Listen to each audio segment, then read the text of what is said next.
저는 플로어 건축사 사무소의 대표로 있는 최재원 소장입니다. 반갑습니다. 네.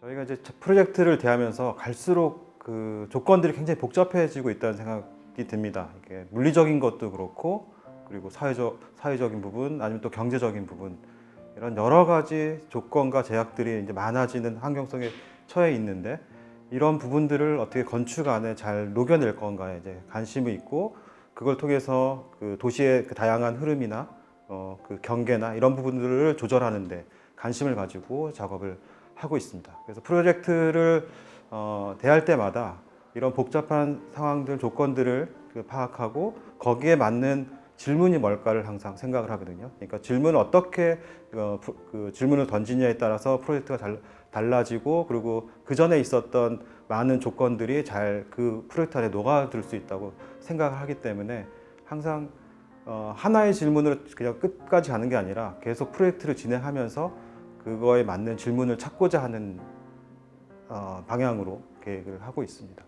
그래서 뭐 예를 들면은 도서관이 마을이 된다면, 아니면 뭐 언덕이 서가가 된다면, 뭐 이런 그 약간 엉뚱하기도 하지만 그거에 오히려 그런 질문을 통해서 그 프로젝트가 이게 끌고 나갈 수 있는 힘이 생긴다고 생각을 하거든요.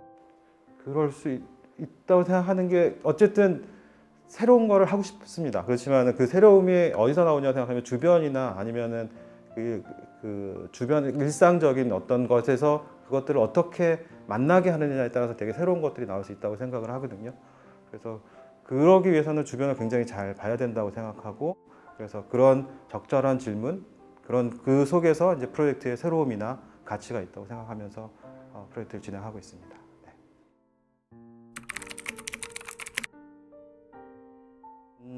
네, 저한테는 굉장히 뜻있는 프로젝트인데, 먼저 말씀해 주셨던 부분에서 이제 주민들의 참여에 대한 거는 사실은 주민이 중간에 참여했다가 아니라 주민들이 프로젝트를 만들고, 그리고 지금도 운영하고 있는, 처음부터 끝이 이제 주민에서 시작했던 프로젝트입니다.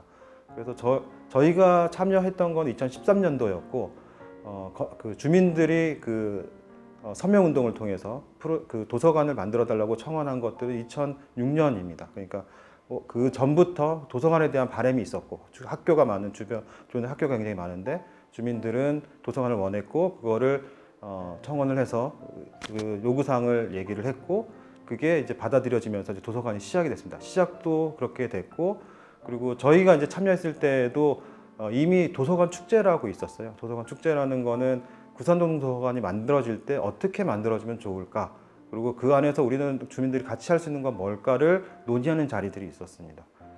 그런 상황에서 이제 저희가 들어갔던 거고, 그런 상황에서 굉장히 자연스럽게 주민들의 의견을 듣는 게 당연한 거였고요. 그리고 좋았던 거는 그 주민들의 어떤 그 대표자가 있어서 서로 이제 협의하기가 굉장히 수월하게 얘기할 수 있었고, 그리고 저희 얘기를 굉장히 잘 들어주면서 순조롭게 프로젝트를 진행할 수 있었습니다. 그리고 다 지어진 다음에도 주민들이 협동조합을 만들어서 직접 운영을 하고 있거든요. 그래서 그 전부터 초기부터 이제 있던 분들이 계속 있음으로 해서 굉장히 애정도 높고, 그리고 이해도도 높고, 그러면서 주민들과 이렇게 더 잘 소통할 수 있는 그런 중심 창구가 되고 있다고 생각해서 굉장히 그 부분에 가장 큰 의미가 있고요. 그리고 또 하나 또 중요한 부분은 기존에 있었던 다세대 주택들을 연결해서 만든 건물이거든요. 그러다 보니까 저희 입장에서는 이제 그 다세대 주택이 도서관이 되는 거는 굉장히 쉽지 않은 일이었고, 그런 부분을 이제 기술적으로나 그 동선이나 이런 것도 합리적으로 풀 수 있는 방법들을 굉장히 고민을 많이 했었던 프로젝트입니다. 그래서 그 하중이 많이 나가는 서가가 신축되는 그 동선이 되고, 그리고 기존에 있었던 집들의 방이 이제 열람실이 되는 구조로 해서 건물을 하나로 이제 연결하면서 만들었던 프로젝트입니다. 그래서 최대한 주민들의 이제 기억들이 남아 있는 그런 공간들을 남기는 방식을 고민하면서 내부에 들어갔을 때는 그 예전 건물의 흔적들이 다 많이 남아 있을 수 있도록 그렇게 계획을 했습니다.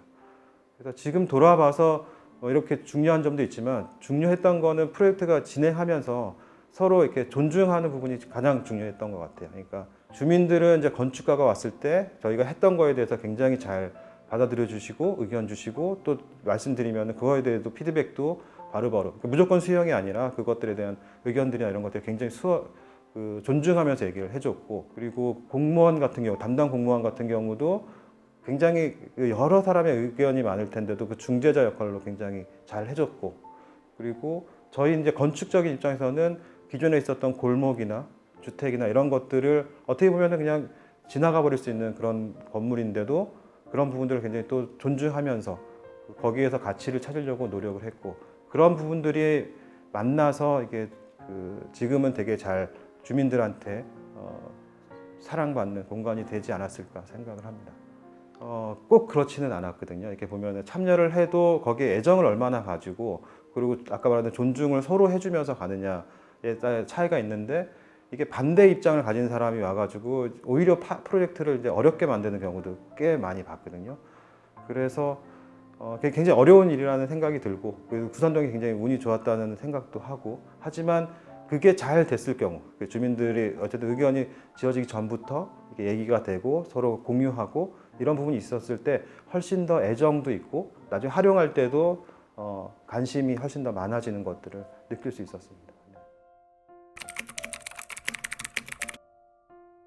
먼저 설명드릴 게 은평에 생활문화센터라고 있거든요. 되게 조그만 건물이에요. 옛날 주택으로 쓰였던 건물이 어느 순간 피자집이 됐다가 다시 지금은 생활문화센터로 쓰이는 건물이었고, 저희가 이제 개입한 거는 이제 생활문화센터로 바꾸는 프로젝트였어요. 그 연신내역 근처에 있고 거기도 상권이 상당히 발달해 있는 동네인데, 거기서 이제 중점을 뒀던 거는 사람들이 좀 인식하고 이 공간을 외부에서도 좀 잘 알게 만들어주는 게 좋겠다고 생각했던 게, 연신내가 이제 거리에 어쨌든 활기가 있잖아요. 그런 활기가 이 건물까지 좀 들어왔으면 좋겠다고 생각을 했고, 이게 처음에 시작할 때는 이제 그 음악 중심의 공간이었거든요. 그러니까 그런 무대와 같은 공간을 전면에 만들고 거기에 사람들이 만나고 뭐 공연도 그 길거리 버스킹도 하고 만날 수 있는 그런 공간을 만들어주면 좋겠다라고 생각을 했고, 그래서 오히려 내부는 당연히 잘 해야겠지만 오히려 그 건물과 도시가 만나는 그 접점을 어떻게 디자인할까를 이제 굉장히 고민했던 프로젝트였습니다.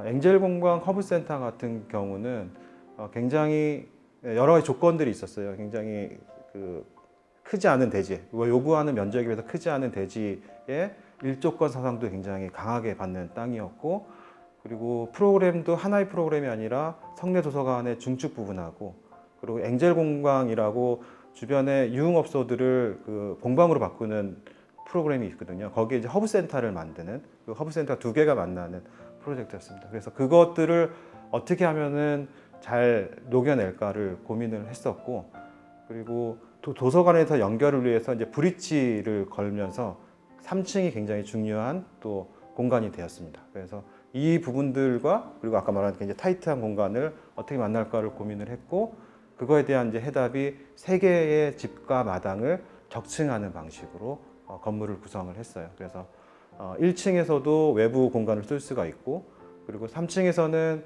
로비와 같이 그 도서관에서 연결되는 브릿지가 있고, 그리고 그 법규에 의해서 어쩔 수 없이 생기는 그런 약간의 마당이 생기면서 3개의 집과 마당이 적층되는 형태로 계획이 됐습니다. 그래서 굉장히 작지만 그 안에서 굉장히 다양한 활동이나 그리고 그 만남을 가질 수 있는 그런 공간으로 계획을 했습니다. 네. 공공건축가 역할 중에서 제가 했던 건 마을건축가 역할을 했었거든요. 그 MP도 했었고, 그러면서 조금 더 주민들이 원하는 것들이 어떤 거인지를 이제 조금 더 볼 수 있는 기회들이 있었고, 그리고 건축가의 손길이 닿을 수 있는 여러 가능성들이 있는 잠재적인 사이트들도 많이 건축가들과 함께 봤었고, 그걸 보면서 굉장히 그 건축가라는 직능을 가지고 할 수 있는 일이 많다는 생각을 하게 됐어요. 그리고 그 공공건축가 역할을 하면서 그런 부분들이 자연스럽게 이렇게 일하는 데 체득이 되는 것 같고, 그런 부분에서 되게 의미가 있다고 생각을 하고요. 그리고 앞으로도 건축을 할 때 그런 바탕을 가지고 주민들 아니면 사용자들 이제 즐거워질 수 있는, 그래서 내가 만드는 아니면 같이 만드는 이 건축 안에서 함께 즐거워질 수 있는 그런 건축을 하고 싶습니다. 이게 되게 어떻게 보면 소박하게 들릴 수도 있지만 그런 건축이 좋다고 생각을 하고요. 근데 그렇지만 그렇게 하기 위해서는 굉장히 냉철한 시선도 가지고 있어야 되고, 그리고 그거를 그 하나로 엮어내는 그 상상력도 필요하다고 생각하거든요. 그런 부분들을 계속 닦아 나가면서 사람들에게 기쁨을 줄 수 있는 그런 건축을 하고 싶습니다. 네.